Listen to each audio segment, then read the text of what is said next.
On number 1, it says use a calculator to evaluate the following two functions for x is equal to 10, x is equal to 50, and x is equal to 100. So our two functions are x squared, which is something that we've dealt with before, and then 2 raised to the x, which is something that we haven't dealt with. So if we look at the x squared, we want to figure out what 10 squared is, what 50 squared is, and what 100 squared is.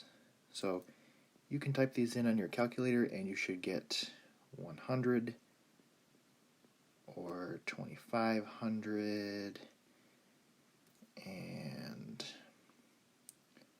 10,000. So this is definitely increasing kind of quickly.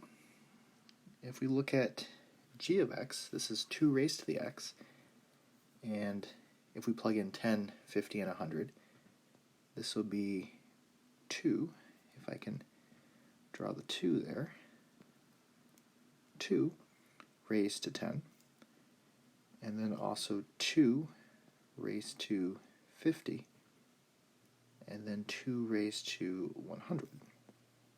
So 2 raised to 10, again, you can type this in on your calculator.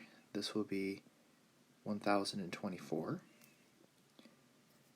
2 raised to 50, your calculator should say something like 1.13 E15. And that's like scientific notation. That means 1.13 times 10 to the 15, which means that you would move the decimal place 15 places to the right. So that's a very big number. Let's look at 2 raised to the 100. That's going to be 1.27 E30. So this you would move the decimal place 30 places to the right. So that's a lot of zeros.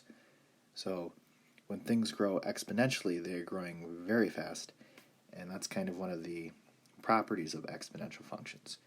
So 100 raised to the 2 is 10,000, but 2 raised to the 100 is a very, very, very big number.